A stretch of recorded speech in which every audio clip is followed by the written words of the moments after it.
di dalam rangka untuk Kementerian Keuangan mampu melakukan pemeriksaan, maka mulai hari ini Saudara RAT saya minta untuk dicopot dari tugas dan jabatannya.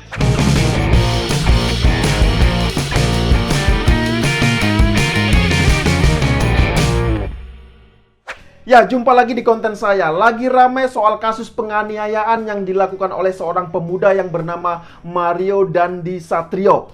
Ya, Mario Dandi Satrio ini adalah anak dari seorang pejabat Direktorat Jenderal Pajak, yaitu Rafael Aluntri Sambodo. Dan kita bisa melihat dari cuplikan video pembuka tadi, Rafael Aluntri Sambodo pun akhirnya dicopot dari tugas dan jabatannya oleh Menteri Keuangan Sri Mulyani. Kasihan sekali orang ini. Ya, ini adalah salah satu konsekuensi yang harus diterima oleh RAT atas kebrutalan yang dilakukan oleh anaknya Mario Dandi Satrio. Bahkan bukan hanya brutal, namun anaknya juga sering kali pamer kemewahan. Kemana-mana ya, dia ini selalu membawa Rubicon dan motor Harley coba. Luar biasa sekali kan.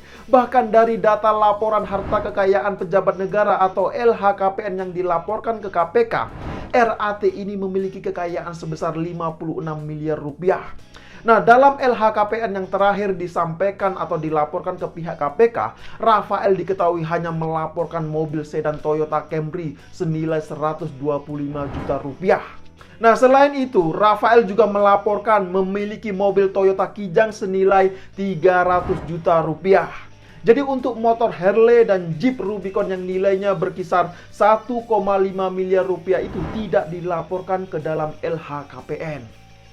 Nah, atas semua kejadian itulah RAT pun kini akhirnya dicopot dari jabatannya. Bahkan bukan hanya dicopot, namun semua harta kekayaannya juga akan dilakukan audit dan investigasi secara detail oleh pihak Kementerian Keuangan. Jadi pencopotan tersebut dilakukan agar mempermudah untuk pemeriksaan. Jadi kalau nanti dalam pemeriksaannya terbukti ada penyimpangan, maka bisa jadi RAT akan menyusul anaknya di dalam tahanan. Ngeri sekali kan. Nah, balik lagi ke soal penganiayaan yang dilakukan oleh Mario Dandi Satrio. Jadi kebetulan korban yang dianiaya Dandi ini adalah anak dari seorang pengurus Gerakan Pemuda atau GP Ansor. Namanya ini adalah David. Jujur saja ya, saya nggak tahan ketika melihat video penganiayaan yang dilakukan oleh Mario terhadap David ini. Tapi saya yakin teman-teman ada yang sudah nonton videonya seperti apa. Yang jelas penganiayaan tersebut sangat-sangat brutal dan biadab kalau menurut saya. Jadi dalam video yang beredar luas melalui media sosial Twitter, terlihat sangat-sangat jelas saat itu David ini dianiaya dengan cara ditendang lehernya dan bahkan juga diinjak-injak kepalanya.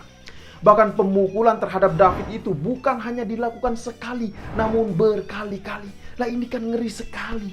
Coba bayangkan ketika David sudah terkapar dan tidak berdaya menopang anggota tubuhnya, si Mario Dandi ini masih saja terus melakukan kekerasan dengan cara menendang dan memukul kepala David berkali-kali.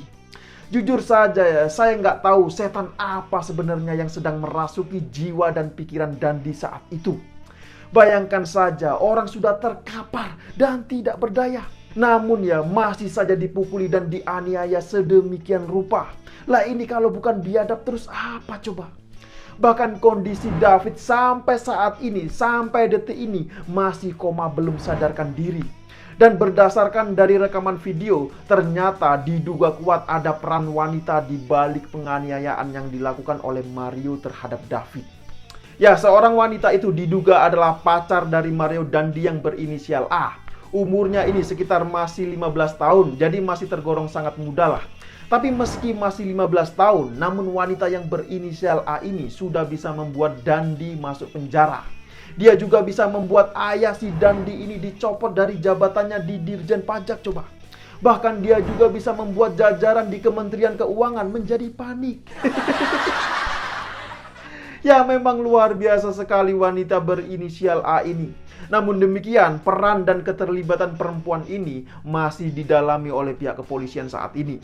Jadi untuk saat ini masih ada 2 orang yang ditetapkan sebagai tersangka oleh pihak kepolisian.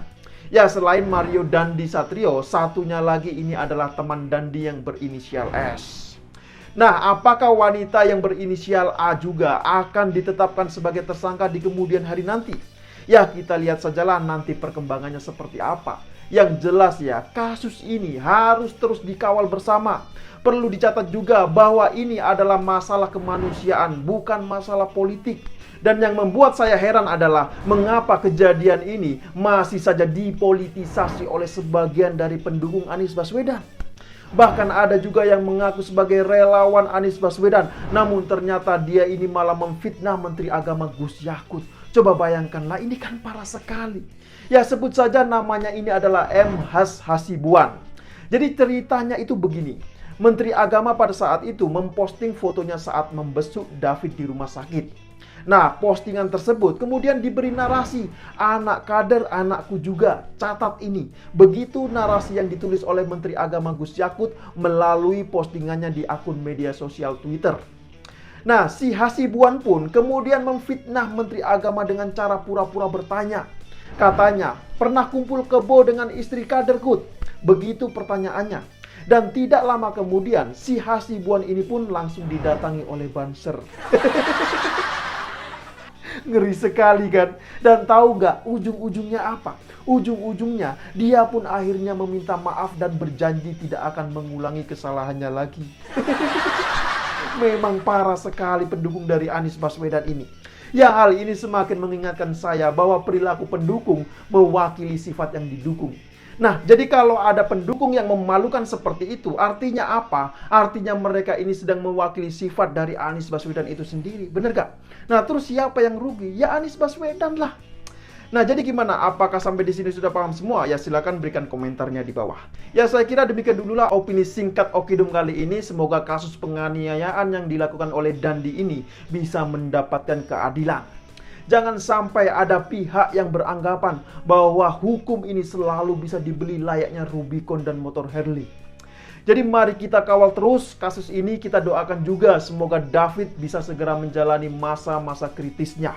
Dan terakhir buat pihak keluarganya semoga diberikan kesabaran. Amin amin ya robbal alamin. Ya, saya pikir itu. Tidak lupa saya ingatkan, jaga terus NKRI. Terima kasih buat yang sudah like dan menonton video ini dari awal hingga akhir. Dan sampai jumpa di episode Okidum selanjutnya.